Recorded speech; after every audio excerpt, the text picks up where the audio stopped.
Hey, Alexa, what crap did John Hicks say this week on the radio? I'm sure I don't want to hear it, but I'm interested to find out. Helping you solve the retirement puzzle. Welcome to The Retirement Solution with John Hicks. What a crazy few weeks on Wall Street. And here on The Retirement Solution with John Hicks, we're here to answer some questions for you. So especially after the last couple of weeks, if you have some specific questions you'd like to address in person at our office in Louisville, Kentucky, you can reach out to us online at retirementsolutionradio.com.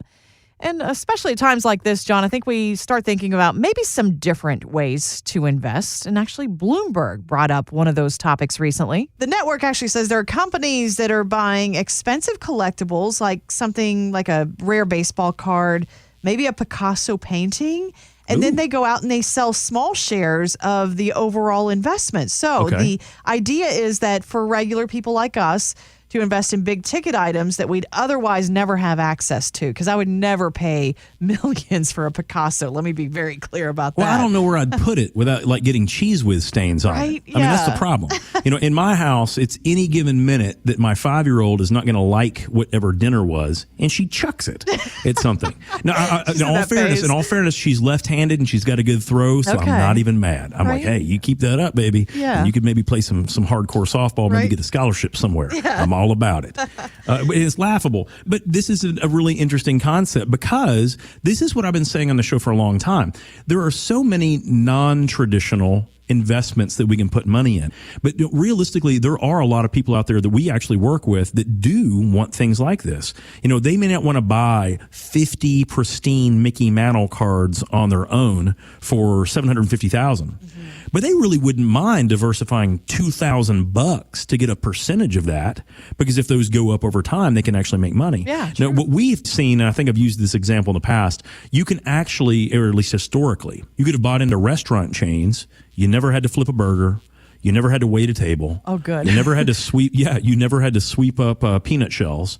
But you could have actually gotten passive income of sometimes, in many examples, several thousands of dollars a year for a one-time investment. Okay. And I think that is actually a pretty good thing. Yeah. So now they found a way where you can have a large company go in and they will buy, basically things that are collectibles, things that typically appreciate well over time. When you study wealth, Jennifer, one of the things that people don't talk about is how the wealthy spend their money. Yeah, they buy some swirls of paint on a canvas and spend $4 million. The amazing thing is that often they can sell that swirl of paint on a canvas for $9 million in the next 10 years. Wow.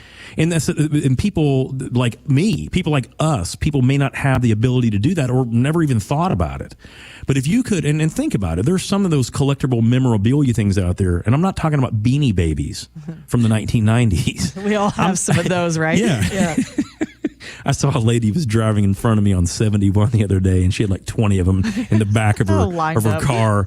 And they weren't even discolored. Like, these are recent Beanie Babies. I had to laugh. I had to laugh just because, anyway, that's not an investment strategy that I believe in. But anyway, so the idea is that there are things out there that people can invest in that are off the beaten track. And here's the amazing thing. For diversification, I don't think often that you're going to find a coronavirus affecting a $4 million painting from Van Gogh. Hey, that's true. Yeah. Yeah. I don't think that it can also contain the coronavirus. So I think that you'd be okay. And most of those, I'm certain, are not in shipping boxes from China. So I think that people would be okay. No, but these are alternatives. And why do we discuss this? Why do we even mention it? Because when you do study the world's greatest investors, you cannot help but focus tremendously on endowments like Yale, MIT, Harvard, Notre Dame, for that matter. And all of these major institutions keep 20 to up to 40% of their entire endowment, sometimes in alternative investments. Not necessarily like specifically artwork, but like in real estate or timberland or passive ownership in real estate investment buildings where they own a skyscraper, and they charge rents to all the companies that live on that floor. Believe it or not, Warren Buffett's company does not own their own headquarters. They rent it. Now, how would you like to know that you could own a building that could lease it to Warren Buffett? You think he's going to pay his bills? Yeah. I feel pretty comfortable in that. And so as long as you're getting an attractive rate of return, maybe you can get 5 or 6 or 7%. that has nothing to do with the economy, has nothing to do with interest rates, has nothing to do with the stock market, you can get a completely diversified 5, 6, or 7%. Those things exist out there, but often you have to seek them out. So now you can invest in Picassos, Jennifer. If I was going to buy a fractional share of a Picasso, I would like to get one in the blue period, or the chick that's got 3 boobs. I mean, might as well make it interesting, right? I mean, why not? Because at least, I don't know which part of the woman you're going to get, but if you had that, it could be potentially interesting. Maybe not. Probably not. I'm not going to ask which part you really want to focus in on there. I don't think I'd want to focus on which part I got.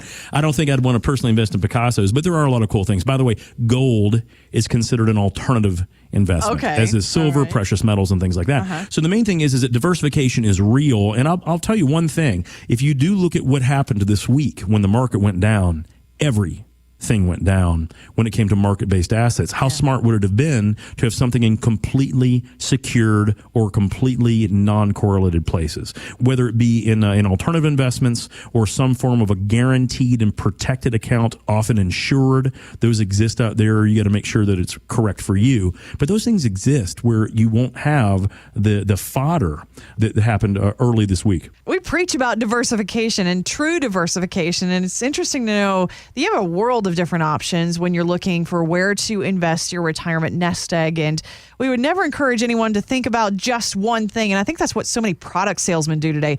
They just sell you one thing, one idea.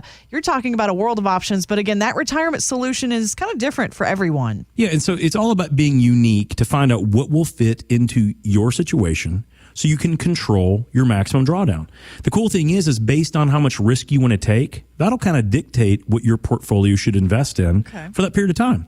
If it's too wild to invest in one thing, then you don't for that period of time. And if it smooths itself out and it seems appropriate, then you jump in. It just needs to be catered to you specifically.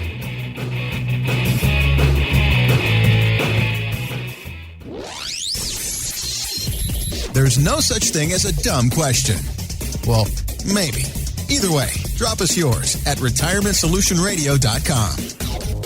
Financial professionals are not licensed in all 50 states. To find out if John Hicks is licensed in your state, please call 502-690-5635. J. Hagan Capital Inc. is not affiliated with nor endorsed by the Social Security Administration or any other government agency and does not provide legal advice. Annuity guarantees rely solely on the financial strength and claims paying ability of the issuing insurance company. By contacting us, you may be provided with information about insurance and annuity products offered through John Hicks, Kentucky Insurance License number 998827.